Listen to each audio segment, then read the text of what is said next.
The Couple Next Door, written by Peg Lynch and starring Peg Lynch and Alan Bunce.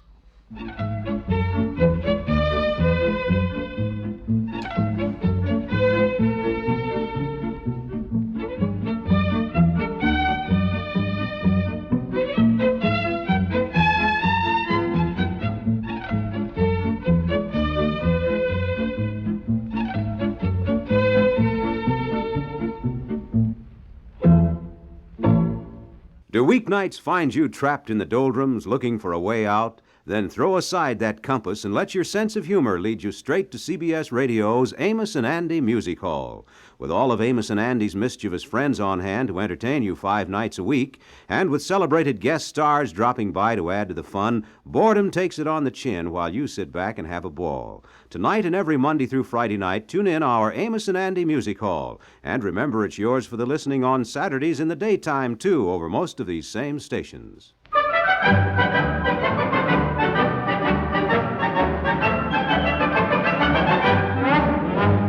Bye, honey.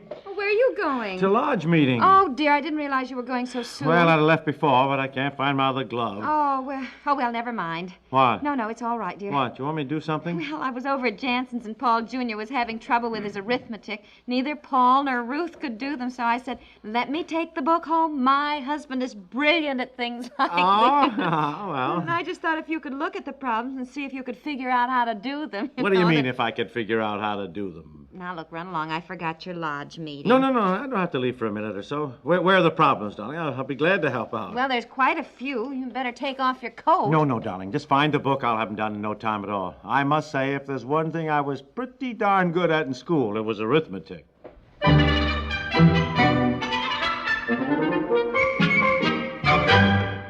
Whatever you're doing, be it reading, working, motoring, or just plain relaxing, it's more pleasant to do it to music. The music that comes to you on CBS Radio's Sunday music programs. This Sunday, you can hear Leonard Bernstein conducting the New York Philharmonic in some new and some familiar works. One of the latter, Mendelssohn's Violin Concerto, will feature the renowned Misha Elman as soloist. Another fine violinist, Joseph Fuchs, will be heard in a solo spot with Michel Piastro and the Symphonette. CBS Radio's The Best in Music will offer a full hour of popular favorites from stage and screen. Guest stars on this sparkling program will include Dorothy Collins and Steve Lawrence.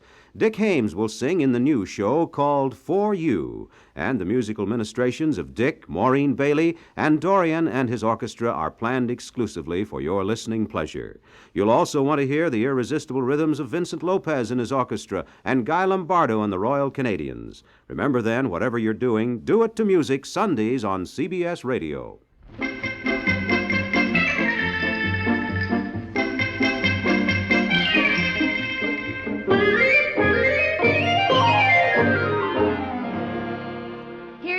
Here's the arithmetic book. I'm sorry to keep you waiting, dear. I knew I had That's it. okay, now. Which ones are they? Well, there's different problems starting on page 48. Different pages, they're marked. Okay, I tell you what, honey. While I'm doing this, will you look for my other glove? Now, you sure you have time to do Oh, these? yes, sure, darling. Just let me get some paper and pencil. Here, I'll get it for you. Sit at the desk, darling. Here's paper, pencil. You better take off your coat. No, darling. This won't take but a couple of minutes. Look, I got to leave right away anyhow. An election of officers at the lodge meeting Well, tonight. it's nice of you to take the time to look over Paul Jr.'s arithmetic. I know Ruth will appreciate it. Okay, honey, now just... Well, you know, she's... Darling, just keep quiet, huh, while I concentrate. Oh, yes.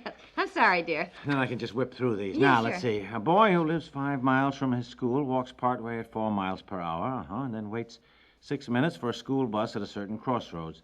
The bus runs 20 miles per hour, but speeds up to 30 after 5 minutes. If the boy starts at 8:25 a.m. and reaches his school at 8:58 a.m., how far does he ride in the bus?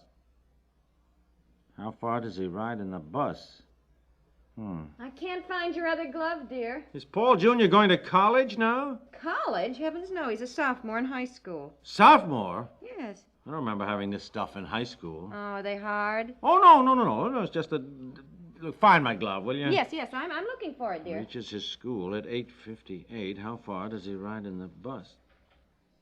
Well, I'll come back to this one later. Your glove isn't on the closet shelf. Where do you think you had it last? When I came home before dinner. Now, let me see. Number 2. Good heavens, did you get the answer to the first one already? They couldn't do it at all. Oh, well, I haven't written it down yet. I've got the answer, more or less in my head, and I just... Sure, well, I knew you could do them. You're a smarty. Yeah, let's see. Now, look on the floor of the closet. Your glove may have fallen down. Number 2. At the rate of 3 miles an hour uphill and 4 miles an hour downhill, a man can walk 60 miles in 17 hours. How much of the distance is uphill and how much is downhill? How much of the distance is uphill and how much is downhill? I think I better take off my coat. I would, dear. You don't want to catch cold when you go out. Here, let me help you. I'll help you, darling. How much is downhill and how much is uphill? What, dear? Nothing. I'm just thinking. That's... You should have been a scientist, dear. You really are so smart about things like this. Number 3. Gee, you got the second one done already, too? Well, I'm just glancing through them before Sure. Mm-hmm. I guess this one. Third one. Yeah, that's the third one. Man starts from his home to catch a train. From his home to catch a train. And, darling, please don't. What is it? I'm sorry, honey. I just don't read over my shoulder. Please. It's very kind of... It's disconcerting. I know it is, huh? Okay, right, sweet. Now, a man starts from his home to catch a train, walking at the rate of 1 yard in 1 second, and arrives 2 minutes late. If he had walked at the rate of 4 yards in 3 seconds, he would have arrived 2.5 minutes early. Wait a minute now.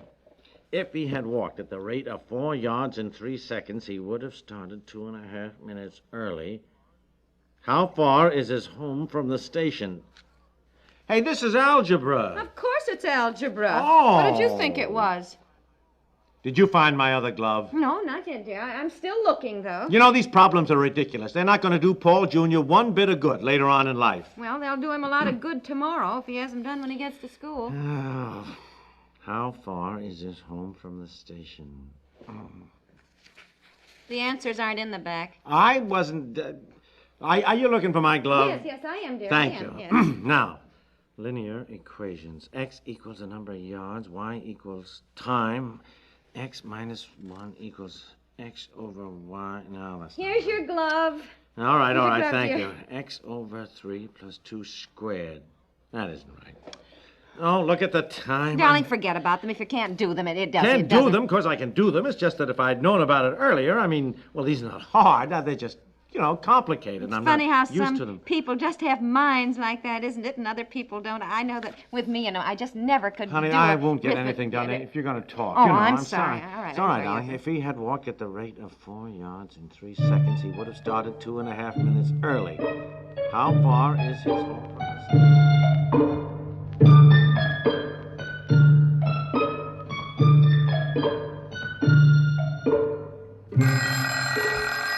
X equals the rate of speed. I'll get it, dear. I'll get it. Hello? Yes, I know he's a little late, George, but he does intend to come to the lodge meeting. Here, will you hold on just a second? Dear? Dear? Okay, what? It's George Bailey. The lodge meeting has started. Yeah, I know. All right, I'll be there. Tell him I'm tied up, important business. George, Now, he's rather X tied up equals with the rate some of speed. important business, but he'll be there. Okay. Goodbye, George. Why don't you go on down to the meeting, dear? Look, did you or did you not ask me to do these problems? Yes, I did, but why All do you right. get so cross just because you can't do a few silly little arithmetic I am problems? not cross, and I most certainly can do them. Well, I'm sorry I brought them over. What one are you working on? The third one. What answer did you get for the first one? I haven't done it yet. All right.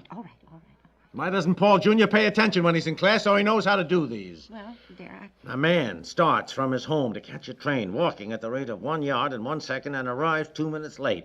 If he had walked at the rate of 4 yards in 3 seconds, he would have arrived 2.5 minutes early. How far is his home from the station? It's got nothing to do with that. Well, at any rate, there's a man who gets some exercise walking to work. You know, you're always saying you never get any exercise, dear. Maybe if you'd walk to work once in a while instead of taking the car off. Look. Well, you're always saying you don't get enough exercise. That is not the kind of exercise I mean. What kind do you mean? Oh, look, I don't know. I certainly don't see any point in walking 2 miles to work when I've got a car. Abraham Lincoln walked 10 miles just to go to school. Oh, X over Y. No. He walked 1 yard in 1 second. Well, of course, I think problems like that are silly. You don't walk the same rate of speed all the time anyhow. 1 yard and... Makes a big difference with me, I know. If I've got on low heels, I walk a lot faster than I do in high heels. What? Makes a difference whether you're wearing high heels or low heels. What does? Walking. Well, I don't imagine the man in this problem is wearing high heels. No, dear, I know, but if his wife were with him, he might have walked slower, you know. Oh, look at the time here. I'm due at the lodge meeting. I'm Forget late. the arithmetic problems and go. If I'd known you were going to get so cross and upset, It doesn't matter really whether you can do these or not. Yes, it does. You know how Paul Jansen's always making cracks about my going to college. Well, I wouldn't let it bother me. Remember the time I mispronounced something we were over there? I can't remember what it was, Paul though. just loved that. Remember, he said, oh, don't worry, I had time to learn all those things while you were going to college. Why do you let it bother you? Look, can you see him if I trot over there and can't even do a few simple algebra problems? Oh, forget it now. You go on to your lodge meeting, dear. I'm going to run up and see if Betsy is covered. Yeah, all right, honey, okay. Operator, give me Walnut 2878. Yes, that's right. Got it. Hello, George. Look, now, I know this is all going to sound pretty silly, but you're the only guy I could think of who could help me out.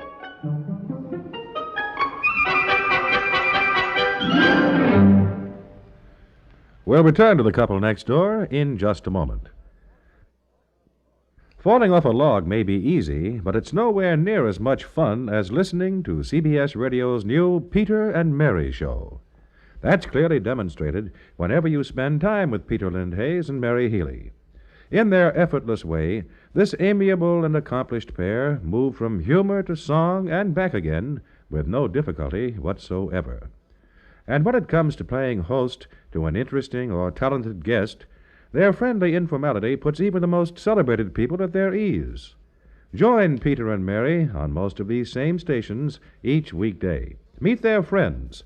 Enjoy their refreshing songs. No need to dress up. Just come as you are, wherever you are, when CBS Radio's delightful new Peter and Mary show comes your way every weekday.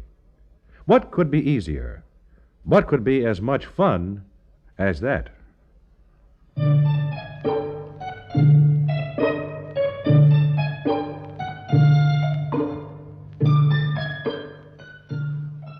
No, George. The man walks 1 yard a second and arrives 2 minutes late. If he had walked 4 yards in 3 seconds, he'd have been 2.5 minutes early. How far is this house from the station? No, I am not down in Joe's Tavern. I'm home. It's arithmetic, algebra. Look, George, you're going to be home tonight. Well, can I drop by and leave the problem and pick him up after a lodge meeting? Yeah, well, I said to myself, I'll call George Clampy. He's the only one who can... George Clampy? Oh, goodbye, George. Goodbye. I didn't hear you come downstairs, darling. George Clampy, you getting a certified public accountant to do Paul Jr.'s arithmetic? Yes. Well, you probably have to pay him. No, I won't. Even if I do, it'll be worth it. I got a reputation at stake. Now, where's my... Thought you found my other glove. Here. It was right on the hall table, dear. Oh, that's the one I had. Never mind. Dear, Here, come in. right. Goodbye, darling. I gotta go. I'm so late now. Do you have to go to the lodge meeting? Certainly I've got to go. I've got to give the treasurer's report. The treasurer's report? You? Yes, why? Oh, honey. Goodbye. Goodbye, dear.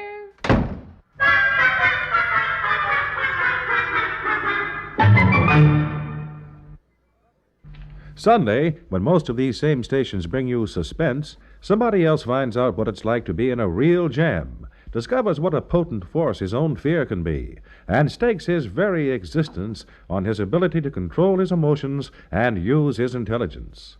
Sunday, another human being will live long enough, at least, to tell his tale of suspense.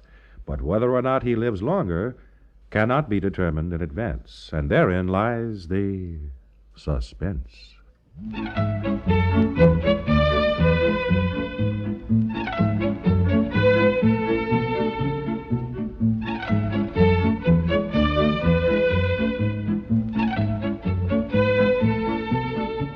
The Couple Next Door is written by Peg Lynch and stars Peg Lynch and Alan Bunce. Is produced by Walter Hart. This is Warren Sweeney inviting you to listen tomorrow to The Couple Next Door.